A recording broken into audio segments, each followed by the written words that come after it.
People often say that the worst pain a parent can feel is burying their child. But let me tell you something. Sometimes, watching your child bury you while you're still alive hurts just as much. That's what happened to me 1 week before Christmas. I thought I was preparing for the warmest holiday, but instead, I was handed the coldest gift of all. Before we get into the story, tell us in the comment section where you are watching from. And don't forget to subscribe to the channel, turn on notifications, and leave your honest review. My name is Sarah, I'm 58 years old, and I've lived long enough to understand that life doesn't always go the way we plan. But nothing could have prepared me for the words I was about to hear from my only son, Melvin. It all started so simply. The air outside was crisp, the kind of December cold that paints the windows with frost and makes you pull your sweater a little tighter.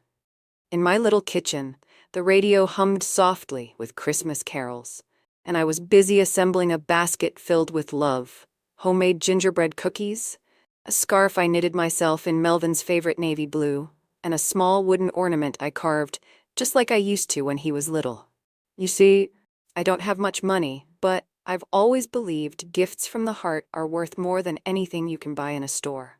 As I wrapped the final bow, I imagined his face lighting up, Lily, my granddaughter, squealing as she tugged at the cookies, and even Kathy, my daughter-in-law, maybe smiling for once. I told myself, this year will be different. This year, maybe I'll finally feel like part of their Christmas. So I picked up the phone. When Melvin's voice came through, I could already hear a hint of hesitation. He sounded busy, distracted, like he always does these days. "Hi, Mom," he said almost too quickly. "Oh, Melvin," I replied, my voice warm with excitement. "I was just putting the finishing touches on your Christmas basket. I can't wait to bring it over. Lily's going to love the gingerbread. Remember how you used to steal them from the tray before they cooled?" There was a pause, a heavy pause. And then, the words that cut deeper than any knife. "Mom, listen, about Christmas this year, Kathy and I talked, and we just think it might be best if you didn't come over." At first, I laughed nervously, thinking I had misheard. "What do you mean, Melvin? I've always spent Christmas with you, with Lily." His tone softened, but it was no comfort. "Kathy wants to start new traditions. Just us. You understand, right? It's nothing personal." Nothing personal. Do you know how cruel those words can sound when they come from your own child? I wanted to argue, to beg, to remind him of all the Christmas mornings when I stayed up until 2 a.m. wrapping gifts so he'd wake to magic. But my throat closed up. The lump in it was too heavy to swallow. So I just whispered, "I understand." When the call ended, I sat there in my tiny kitchen, staring at the basket of cookies and scarves that suddenly felt useless. The radio was still playing Silent Night, but all I heard was silence. Loud, suffocating silence. I looked at the scarf in my lap, the navy blue yarn twisted between my fingers. I remembered the winter when Melvin was 8 years old and caught pneumonia. I knitted his first scarf then, sitting by his hospital bed, praying for his fever to break. I remember the way he smiled weakly and said, "Mom, this will keep me safe forever." And now, that same boy was telling me there was no room for me in his Christmas. I pressed the scarf against my chest, and for the first time in a long time, I felt like an outsider in my own family. Christmas used to be my favorite holiday. I can still see Melvin as a little boy, tearing through wrapping paper, cocoa mustache on his lip, giggling as he pretended the angel on the tree was winking at him. Those were the days when love didn't need permission, when I was his entire world. But somewhere along the way, life changed. Kathy came in with her polished smile, her perfect dresses, her need for control. And slowly, I felt myself being pushed further and further to the sidelines. Still, I never thought I'd be erased completely. But here's what I didn't know that night. While I was sitting in my kitchen, drowning in memories, at Melvin's house, my granddaughter Lily was listening. She's only 10, but she has the heart of 1,000 angels. She heard every word of that phone call. She heard her father's hesitation, she heard her mother's cold decision, and she heard the breaking of my heart. While I sat in silence, Lily tiptoed to her room, clutching a crayon and a notebook. Her little hands trembled, but her determination burned brighter than any Christmas candle. She wasn't going to let Grandma spend Christmas alone. Not if she could help it. I had no idea then, But that single act, that small decision by a 10-year-old girl, was about to change everything. Because while her parents planned a Christmas without me, my granddaughter was already planning something far greater. And when I discovered what she did, well, it shocked everyone. I wasn't there to see it, but I can picture it perfectly in my mind, because Lily later told me every detail. And when she spoke, I could feel it as though I had been standing in that room myself. Melvin and Kathy's house always looked like a magazine cover around Christmas. White lights traced every window. A 12-foot Christmas tree dominated the living room, decorated not with memories or homemade trinkets, but with matching silver and gold ornaments Kathy had handpicked for aesthetic. The scent of cinnamon-scented candles filled the air, though I doubt Kathy had ever baked a cinnamon roll in her life. She cared about appearances, about what the neighbors thought, about what her friends online thought. And on that particular evening, she was buzzing around like a general preparing for battle. "Melvin, the garland is uneven. Fix it," she snapped, her tone sharp as glass. He obeyed, draping it a little tighter along the staircase banister. "Good. Now the place settings. White napkins, not red. Red clashes with the poinsettias. Do you want the pictures to look ridiculous?" Melvin gave her a weak smile. "It all looks fine, Kathy." "Fine?" She shot him a look that could have frozen the fire in the fireplace. "Melvin, this has to be perfect. This is our first Christmas dinner hosting the new neighbors. Do you know how important this is?" He sighed but said nothing more. And somewhere, watching all of this, was Lily. She didn't care about poinsettias or neighbors or picture-perfect tables. She only cared about one thing, her grandmother. As Kathy adjusted the ornaments for the third time, Lily tugged gently at her sleeve. "Mom?" she whispered. "What is it, Lily?" "Careful, don't mess up the ribbon," Kathy said without even looking at her. "Why can't Grandma come for Christmas?" The room fell still. Melvin froze mid-step. Kathy's head turned sharply, her eyes narrowing. "Sweetheart, we've talked about this. Grandma, well, she just doesn't fit with the new traditions we're starting." "But she's family," Lily pressed, her voice trembling. "Christmas isn't the same without her." Kathy crouched down, forcing a smile that didn't reach her eyes. "You'll understand when you're older. Right now, it's better this way." And with that, she stood, ending the conversation. But Lily wasn't done. Not by a long shot. Later that night, Melvin peeked into Lily's room to say goodnight. She was sitting cross-legged on her bed, clutching the little scarf I had knitted for her last winter. "Daddy," she asked softly, "do you think Grandma is sad?" Melvin swallowed hard. She'll be fine." But even he didn't sound convinced. Lily studied his face, saw the guilt in his eyes, and realized something. Her father might not have the courage to stand up to Kathy, but she did. As soon as the house quieted, Lily pulled out her notebook. With crayons scattered around her bed, she began to write. "Dear Grandma, don't be sad. I'll make Christmas special for you. I have a surprise. Love, Lily." She folded the paper carefully, decorated the outside with little stars, and slid it into an envelope. On the front, she scrawled, "For Grandma." But she didn't stop there. She drew pictures of the two of us together, me holding her hand at the park, us baking cookies in my little kitchen, even the scarf I had knitted for her. Each drawing was a memory she wanted to give back to me. To anyone else, they were just doodles. To me, when I would finally see them, they were treasures worth more than gold. Lily tiptoed through the house and slipped the envelope into the mailbox outside. Her little heart was pounding, but she felt brave. She felt like she had just done something important. And she was right. But fate has a way of testing even the bravest hearts. The next day, Kathy found her. Lily was at her desk, working on a second drawing, this one of all three of us, Melvin, Lily, and me, standing in front of a Christmas tree. "What's that?" Kathy's voice was sharp. Lily froze, hiding the page behind her back. "Nothing." Kathy yanked it away. Her eyes scanned the words at the top. "For Grandma." Her face twisted in anger. "I told you no Grandma this year." She tore the page in half, then into quarters, until the pieces fluttered to the ground like broken snowflakes. Lily's eyes filled with tears, but she didn't scream. She didn't fight. She simply whispered, "You can rip this one up, but you can't stop me." Kathy glared at her, not realizing what those words meant. Because what Kathy didn't know was that Lily had already mailed the first letter. Her plan was already in motion. Melvin walked in just as Kathy stormed out of the room. He looked at his daughter's tear-streaked face, then at the scraps of paper littering the floor. "What happened?" he asked gently. "Nothing," Lily muttered, turning away. But inside, her determination hardened. She knew her mother wanted perfection. She knew her father wanted peace. But Lily wanted love. And she was willing to risk everything to give it back to me. The house buzzed louder with each passing day.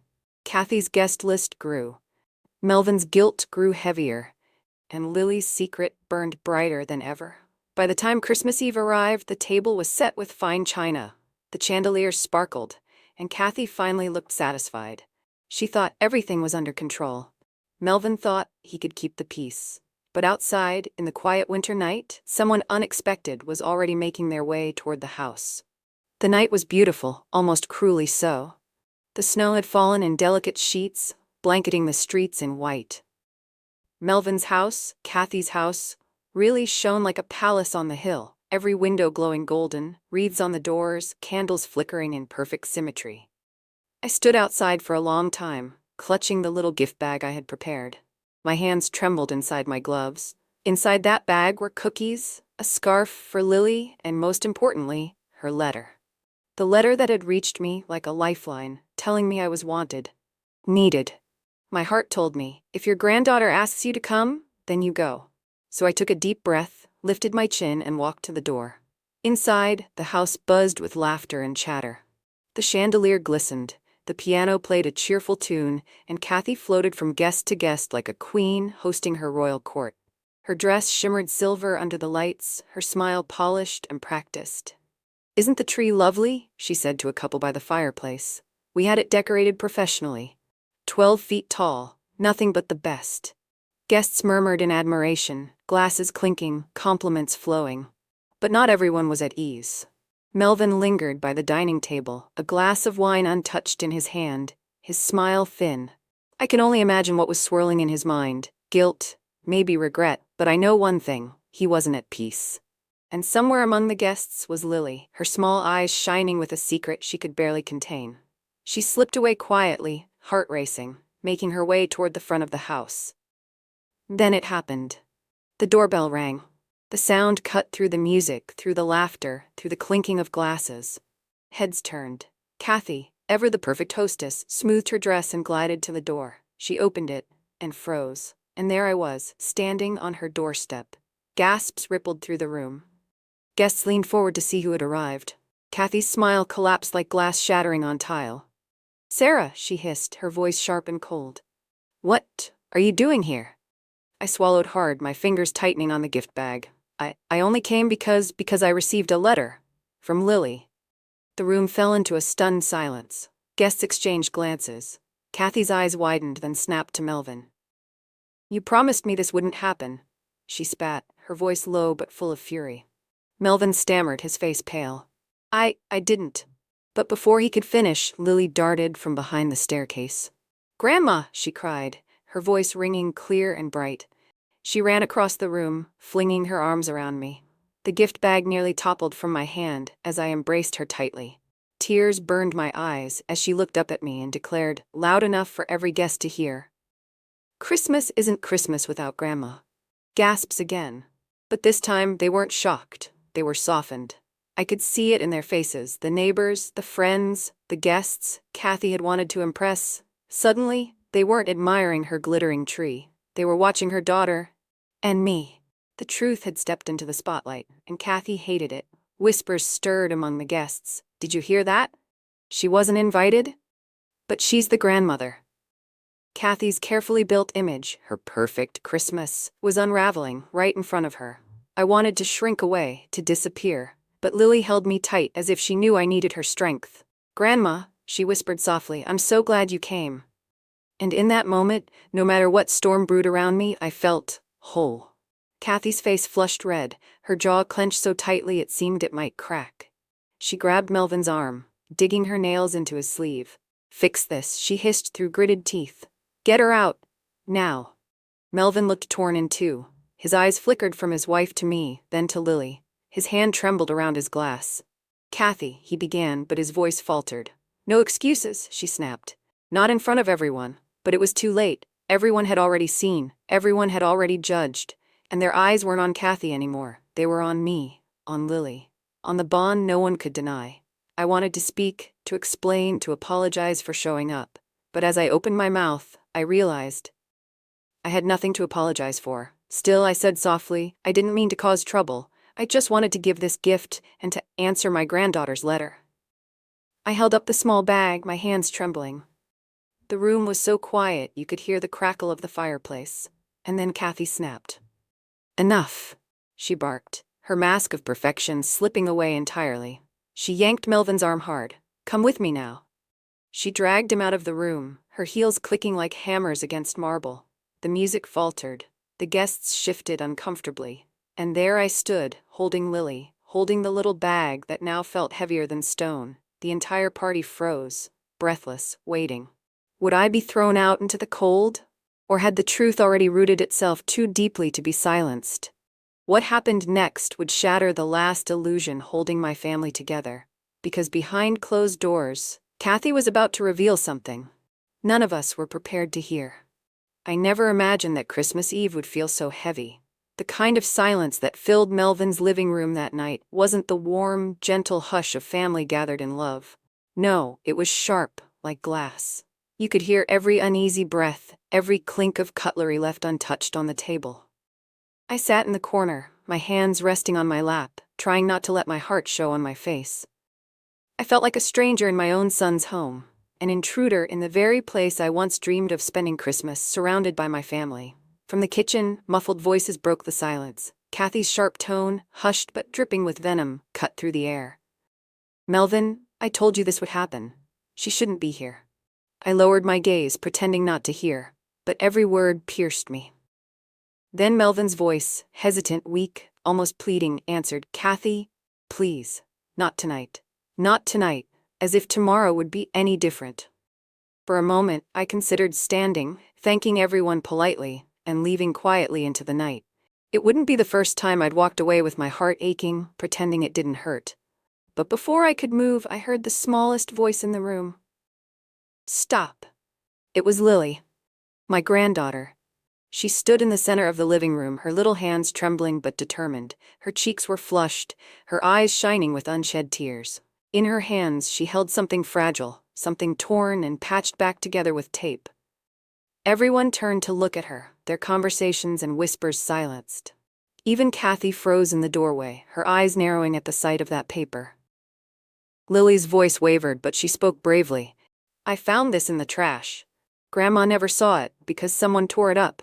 She held it up for everyone to see. The letter Kathy had tried to destroy. The words, though taped back together, were still clear. Dear Grandma, I love you. Please come for Christmas. I'll always want you. My breath caught. My chest ached. I reached out without thinking, but Lily clutched it tight, as if protecting it from being taken again. The room went still. No one dared to speak. The guests shifted uncomfortably, some exchanging looks of shame, others of admiration for Lily's courage. Kathy's face turned pale. For once, her perfect poise faltered. She opened her mouth to speak, but Melvin beat her to it. That's enough, Kathy. His voice was louder this time, firmer, carrying a weight I hadn't heard in years. He walked into the living room, his eyes fixed on me, not with anger, but with regret. My mother belongs here, he said, his voice breaking slightly. This is her family, too. My throat tightened. For years I had prayed to hear those words, to be seen, to be acknowledged, not as a burden, but as his mother. But Kathy? She wasn't ready to surrender her control. She stepped forward, her voice trembling, but her pride still intact. Do you want to know why I never wanted her here? She snapped, her eyes darting around the room. Because every time she's around, people forget about me. They don't look at me, they look at her. They admire her warmth, her kindness, her stories, and I'm left invisible. Her words spilled out like poison, but in that moment, they revealed a truth she had kept hidden for years. The guests gasped softly. Some shook their heads. Others looked at me with pity. Melvin stared at his wife, stunned. Kathy, he whispered, disbelief etched into his face. Is that what this has been about? Your pride? Her silence answered more than her words ever could. I wanted to speak, to defend her even, but my voice failed me. My heart was torn between two worlds, between the urge to walk away and the longing to finally be embraced by my own family. And then, something beautiful happened. One by one, the guests began to move. Chairs scraped against the wooden floor. Someone murmured, "She belongs here." Another reached out and touched my hand gently. Then Lily, my sweet Lily, walked up to me and slipped her small hand into mine. She looked up at me with a smile that carried more courage than most adults I had ever known. "Grandma," she whispered, "sit with me, please." My eyes filled with tears I couldn't hold back. For the first time in years, I felt wanted. Melvin stepped forward, his voice firm, his hand resting on Lily's shoulder. "Mom, I'm sorry," he said. "I should have stood up for you long ago. I let you down. But not anymore." His words broke something inside me. Years of silence, of being sidelined, of swallowing my pain just to keep peace. For the first time, I let myself cry. The guests gathered around, some patting my back, others offering me a seat at the table. Even Kathy, standing rigid in the corner, couldn't stop it. Her perfect image had cracked, and no one rushed to mend it for her. I sat down beside Lily, her small frame leaning against me. Melvin placed the letter, our letter, into my hands, and I held it as though it were the most precious gift I'd ever received.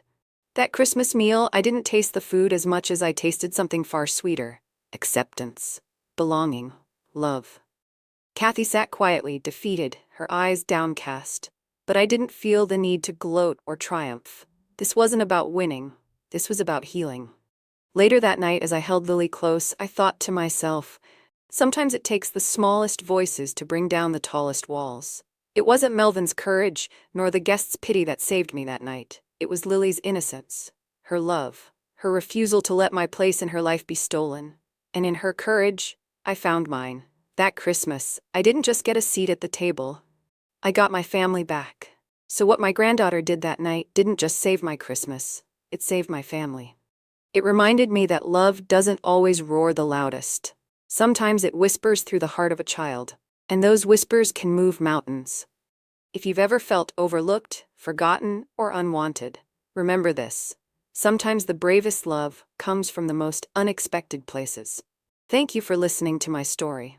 If it touched your heart, please subscribe to this channel, share it with someone who needs a reminder of what family truly means. And don't forget to leave a comment below.